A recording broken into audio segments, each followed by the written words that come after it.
नमस्कार दोस्तों। आज हम दो हॉरर स्टोरी को सुनेंगे और ये दोनों स्टोरी काफ़ी डरावनी है। तो चलो हम आपका टाइम वेस्ट ना करते हुए हम इस कहानी को सुनते हैं। हेलो दोस्तों, ये ज़्यादा पुरानी कहानी नहीं है। एक दिन एक लड़का जो कि एक कंपनी में काम किया करता था, उसे किसी भी भूत प्रेत पर कोई विश्वास नहीं था। वो भूत प्रेत को बस दिमाग का भ्रम मानता था। एक दिन उसकी कंपनी में कुछ काम बढ़ गया था, जिसके कारण उसे घर वापस आने में देर हो गई। वो अपने ऑफिस से देर रात को निकला। वो अपनी बाइक से था। कुछ दूर चलने के बाद उसकी बाइक खराब हो गई। अब वो अपनी बाइक को पैदल ही लेकर चल गया। कुछ दूर के बाद उसे एक बस स्टॉप दिखा। वो कुछ देर वहाँ रुक गया। उसके पास एक साधु आकर बैठ गया था। साधु अपने पास एक बीड़ी रखा हुआ था। वो अजीब तरीके से उसे पी रहा था। उस लड़के की एक आदत थी कि वो किसी से भी बात करना शुरू कर देता था। वो इस साधु से भी बात करने लगा।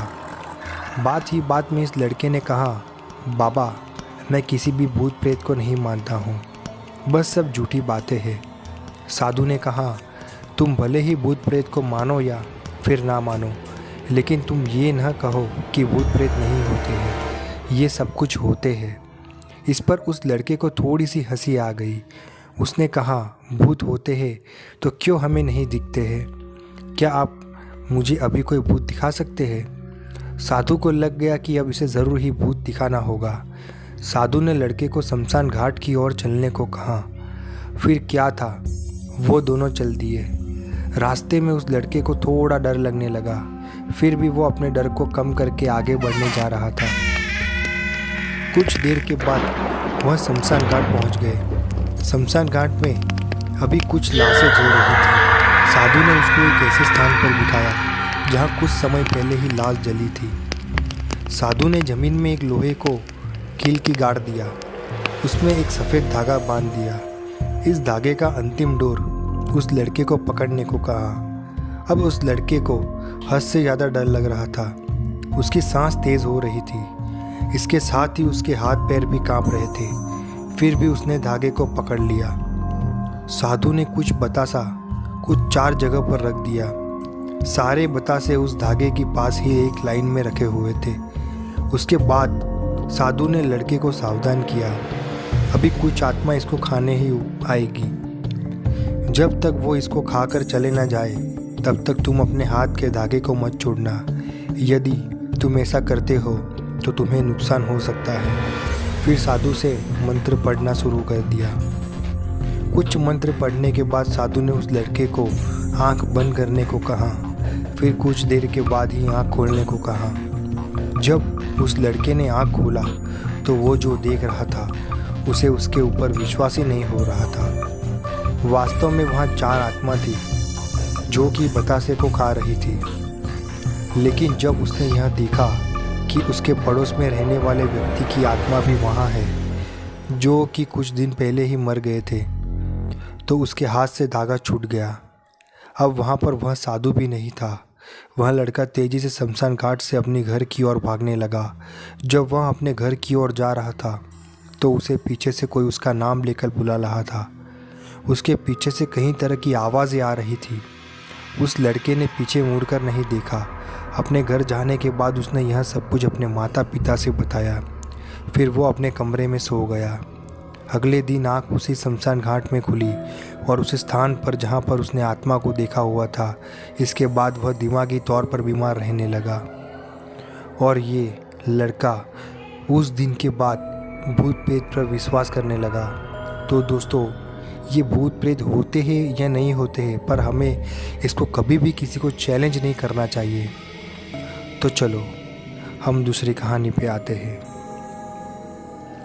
राजस्थान का एक रहस्य मंदिर था। ये मैं आपको स्टोरी बताने जा रहा हूँ जिससे लोग आज तक बेखबर है। हम में से कई लोगों ने इसके बारे में सुना ही होगा, पर इस मंदिर के बारे में अलग अलग कहानियाँ बनाई जाती हैं। इस मंदिर के बारे में ऐसा कहा जाता है कि शाम ढलने के बाद इस मंदिर में कोई रुकता नहीं है और इसके आसपास घूम भी नहीं सकता। हम में से कई लोगों ने इसके बारे में सुना ही होगा, पर इस मंदिर के बारे में अलग अलग कहानियाँ बनाई जाती हैं। इस मंदिर के बारे में ऐसा कहा जाता है कि शाम ढलने के बाद इस मंदिर में कोई रुकता नहीं है और इसके आसपास घूम भी नहीं सकता, क्योंकि जो भी इसके अंदर आया आसपास शाम ढलने के बाद जाता है तो वह इंसान पत्थर में बदल जाता है। इसमें कितना झूठ या कितनी सच्चाई है यह तो आप लोगों को वहां जाकर ही पता चलेगा। आप लोगों को मैं इस रहस्यमय जगह के इतिहास के बारे में बताने जा रहा हूँ कि किराड़ू मंदिर राजस्थान के बाड़मेर जिले के हातमा गांव में स्थित है, जिसे 11वीं शताब्दी में बनाया गया था। ये मंदिर इतना सुंदर बना है कि इस मंदिर को राजस्थान का सबसे खूबसूरत मंदिर बताया जाता है। लेकिन 900 साल पुराना यह मंदिर की तरफ कहीं लोगों का ध्यान नहीं गया है, जिसके कारण ये मंदिर घूमनाम मंदिरों में छिपा हुआ है। ये मंदिर में एक मंदिर शिव जी का है और दूसरा मंदिर विष्णु जी का है। इस मंदिर की दीवारों पर कलाकृतियाँ बनी हुई हैं जो आपको इतिहास की याद दिला देंगी। इस मंदिर के इतिहास के बाद इस मंदिर के रहस्य के बारे में बताते हैं। वहाँ के लोगों के अनुसार आज से करीब 900 साल पहले यहाँ किराड़ू में परम वंश का राज्य हुआ करता था। उस समय में एक दिन एक साधु अपने कुछ शिष्यों के साथ यहाँ पर रहने को आए थे और यहाँ पर कुछ दिन बिताने के बाद उन्होंने सोचा कि थोड़ा और घूमने का निश्चय किया। एक दिन वह शिष्यों को बिना बताए रात को ही नहीं निकल पड़े। उनके जाने के कुछ दिनों बाद सारे शिष्य बीमार हो गए और उन्होंने गांव वालों से मदद मांगी, तो गांव वाले लोग उनकी मदद नहीं की। केवल एक कुम्हारी का बहुत गुस्सा हो गए थे। उन्होंने सारे गांव वालों से कहा कि कुछ जिस जगह पर इंसान की मदद नहीं करता तो उनको जीने का क्या हक है, और तभी उन्होंने पूरे गांव को पत्थर बनने का श्राप दे दिया। शिष्यों की सेवा करने वाली कुम्हारी को इससे अछूत रखा और शाम ढलने से उसे यहाँ से बिना पीछे मुड़े इस गांव से निकलने को बोला। लेकिन उस महिला ने गलती से पीछे देख लिया और वहाँ भी पत्थर की मूर्ति बन गई। नज़दीक गांव वालों के पास आज भी उस कुम्हारी की मूर्ति है, इसलिए प्राचीन समय में लोग हमेशा साधु महात्माओं को खुश रखते हैं। इस श्राप के बाद कोई भी शाम ढलने के बाद उस मंदिर में नहीं जाता। तो दोस्तों, आपको ये कहानी कैसी लगी? तो दोस्तों, मैंने भी सोचा कि ये कहानी तो काफ़ी अच्छी थी, लेकिन मैंने सोचा कि आपको एक और कहानी सुना देता हूँ। तो चलो हम तीसरी कहानी पे आते हैं, जो मैंने आपको स्टार्टिंग में बोला नहीं था कि तीसरी कहानी भी आएगी। ये एक चौंका देने वाली घटना है जो 1950 में घटी हुई थी। उत्तर प्रदेश की एक रानी बाजार गांव में एक राम प्रकाश तिवारी नाम के आदमी रहता था। उसकी 5 साल की लड़की थी। उसे कैंसर की बीमारी थी और उसके कई जगह से इलाज कराने के बाद भी वह जिंदा ना बच सकी। रात के 1 बजे उसकी मौत हो गई। उसी रात को एक दूसरे गांव में मोहिनी नाम की एक औरत की ट्रक से टकराने की वजह से मौत हो गई। मृत के परिवार वालों के लोगों ने उस औरत का दाह संस्कार कर दिया। दूसरी तरफ जब रानी बाजार में उस मृत लड़की को दफन करने के लिए जंगल में जा रहे थे तो अचानक रास्ते में उसके शरीर में कुछ हलचल हुई और वह उठ खड़ी हो गई। लोग यह देखकर डर गए, लेकिन बाद में उस लड़की को जिंदा देखकर उसके परिवार वाले लोग बहुत ही खुश हो गए। लेकिन लोगों को यह पता नहीं था कि उस लड़की के शरीर को किसी और की आत्मा ने जकड़ लिया है। उस 5 साल की लड़की के अंदर मोहिनी की आत्मा घुस चुकी थी। वह अलग अलग जगह पर आकर बहुत दुखी और परेशान हो गई थी। उसका खाना खाने में भी मन नहीं लगता था, लेकिन उसकी माँ उसे अपने हाथों से खाना खिला देती थी। एक दिन वो लड़की अपनी माँ के साथ उसके मामा जी के घर जा रही थी और रास्ते में अचानक वहाँ जगह आई जहाँ मोहिनी की ट्रक से मौत हो गई थी। उस बच्ची ने अपनी माँ को इशारा करके बताया कि यह रास्ता उसके गांव की तरफ जाता है।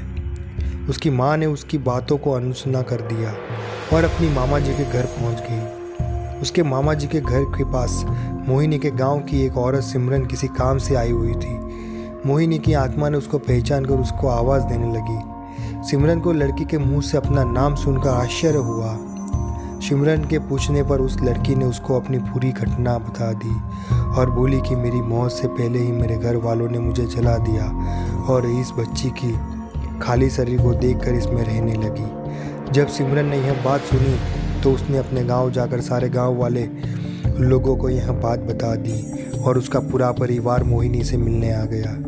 उस लड़की ने सबको पहचान लिया और वहाँ अपने पूरे परिवार के साथ अपने गांव चली गई और उसने वापस रानी बाज़ार आने के लिए मना कर दिया, लेकिन लोगों के समझाने पर वह मान गई। इस तरह वह दोनों परिवार के साथ रहने लगी। इस कहानी से पता चलता है दोस्तों कि कभी किसी की अधूरी इच्छा पूरी ना हुई हो तो उसकी आत्मा किसी और के शरीर में जा सकती है। तो दोस्तों, अब आपको ये कहानी हमारी तीनों टीम कैसी लगी हमें कमेंट करके ज़रूर बताइए, और वीडियो अच्छी लगे तो वीडियो को लाइक, शेयर एंड हमारे चैनल को सब्सक्राइब ज़रूर कीजिए ताकि हमारे नई आने वाली वीडियो आप तक ज़रूर पहुँचे। तो दोस्तों, मैं एक के बाद ऐसी नई कहानी आपके साथ लाया करूँगा और आपको सुनने में काफ़ी मज़ा आएगा। तो दोस्तों, मिलते हैं नेक्स्ट वीडियो में। तब तक जय हिंद, वंदे मातरम।